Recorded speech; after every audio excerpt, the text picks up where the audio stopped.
Praise the lord. యేసునామ స్మరణ అనే ఉదయకాల కార్యక్రమానికి మీ అందరికీ ఆహ్వానమండి. ఈ ఉదయకాలం ఎలాగున్నారు? మోషే ద్వితీయోపదేశ కాండంలో ఒక మంచి మాట మనకు చెప్తా ఉంటున్నాడు. చదువుతాము.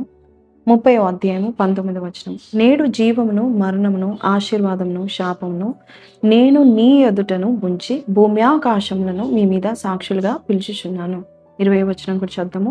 మీ పితరులైన అబ్రహాము, ఇస్సాకు, యాకోబులకు ఆయన ప్రమాణం చేసిన దేశంలో మీరు నివసించున్నట్లు యెహోవాయే నీ ప్రాణమునకును నీ దీర్ఘాయుషుకును మూలమై ఉన్నాడు. కాబట్టి నీవును నీ సంతానము బ్రతుకుచు నీ ప్రాణమునకు మూలమునైన నీ దేవుడైన యెహోవాను ప్రేమించి ఆయన వాక్యమును విని ఆయనను హత్తుకొనున్నట్లు జీవమును కోరుకోండి.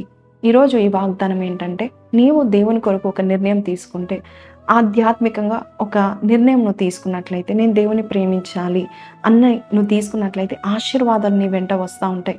కొన్నిసార్లు మన జీవితంలో సరైన నిర్ణయాలు తీసుకోక మనం పాడైపోతూ ఉంటాము.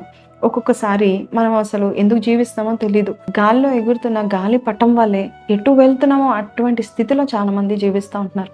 అలాంటి వారి జీవితంలో ఏంటంటే, వారి నిర్ణయాలు సరిగా తీసుకోరు. ఆధ్యాత్మికంగా గోల్స్ ఉండవు, స్పిరిచువల్ గోల్స్ పెట్టుకోరు. ఇక్కడ మోషే మనందరికీ చెప్తా ఉంటున్నాడు, నీవు బ్లెస్ అవ్వాలంటే ఖచ్చితంగా నీవు ఏమి కోరుకోవాలో, ఏం నిర్ణయించుకోవాలో నీవు ఎంపిక చేసుకో అని చెప్తా ఉంటున్నాడు.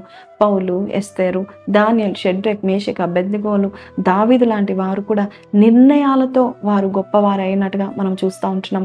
నీవు కూడా ఒక నిర్ణయం తీసుకోగలుగుతావా? యెహోషువ కూడా నేనైతే నా ఇంటి వారు అయితే యెహోవాని సేవిస్తామని ఒక నిర్ణయం తీసుకున్నాడు. అంతే, ఆయన గొప్ప వాడయ్యేంత వరకు దేవుడు ఆయనని వదిలిపెట్టలేదు. అంతేకాదు తన యొక్క ప్రజలకు కూడా అదే చెప్తున్నాడు, మీరు కూడా దేవుని సేవిస్తే మీకు మేలు జరుగుతుందని. ఈరోజు నీవు కూడా ఒక నిర్ణయం తీసుకోగలుగుతున్నావా? రూతు కూడా ఒక చిన్న నిర్ణయం తీసుకుంది. అత్తగారితో ఒక మాట అంటుంది, నువ్వు ఏ దేశంకి వెళ్తావో ఆ దేశంలో నేను ఉంటా.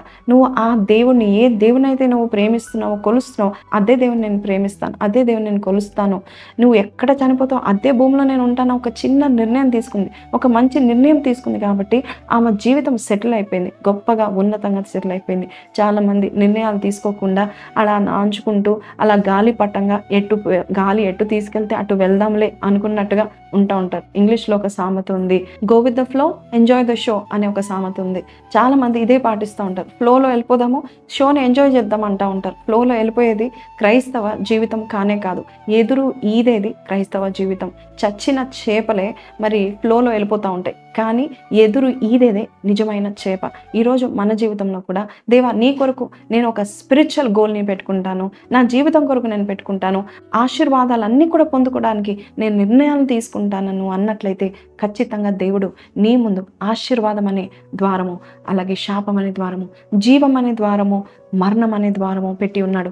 నీవు ఇప్పుడే ఈ క్షణమే నీవు ఒక నిర్ణయం తీసుకో. ప్రభా, నేను నీ ఆజ్ఞలు పాటిస్తా, నీ మాటలు వింటాను, నీ వాక్యాన్ని చదువుతాను, ప్రార్థన చేసుకుంటాను, మందిరానికి వెళ్తాను, నా జీవితంలో నీవు నాకు అప్పగించిన ప్రతి పని యావత్తు నేను చేసి ముగిస్తాను ప్రభా అని పౌలు వలె నువ్వు నిర్ణయం తీసుకున్నట్లయితే ఈ రోజు నుంచే ఆశీర్వాదపరమైన తలుపును దేవుడు తెరిచి ఉన్నాడు. You can walk in side happily. కళ్ళు మూసుకుందాం, ప్రార్థన చేద్దాం. పరిశుద్ధుడా, మహోన్నతుడగు తండ్రి, ఈ రోజు విన్నట్టుగా ప్రభా తండ్రి యేసయ్య, మా నిర్ణయాలు బట్టి మా జీవితాలు ఉంటాయని చెప్పి ఉన్నావు నాయన ప్రభా. ఈ రోజునైనా నీ బిడ్డలైన ప్రతి ఒక్కరు సరైన నిర్ణయం తీసుకోవడానికి వారిని నువ్వు అభిషేకించండి, వారికి కావాల్సిన జ్ఞానాత్మను దయచేయండి, వారిని నువ్వు బలపరిచి వాడుకోమని అడుగుతున్నాం. Establish them wherever they are Lord my Father. వారి నిర్ణయాలు కూడా నాయన నీవే ప్రేరేపించండి, సరైన మార్గం చూపించండి, జీవమైన మార్గం చూపించండి, తోడుగా ఉండి నడిపించమని యేసు పరిశుద్ధ నామమున అడిగి వేడుకొంచున్నాం తండ్రి, ఆమేన్. సో ప్రైజ్ లార్డ్ అండి. ఒక మంచి నిర్ణయం తీసుకుంటే బలమైన కార్యాలు దేవుడు మీ ద్వారా జరిగిస్తాడు. ఈ వాగ్దానం మీతో మాట్లాడితే వై డోంట్ యూ కింద కమెంట్లో మీరు తెలియపరచండి. అలాగే don't forget to like, share and subscribe. మళ్ళీ మనము సండే కలుద్దాము, దేవుని యొక్క సన్నిధిలో సంతోషిస్తూ ఆయనని ఆరాధిద్దాం. So have a blessed weekend. God bless you. See you in church. Praise lord.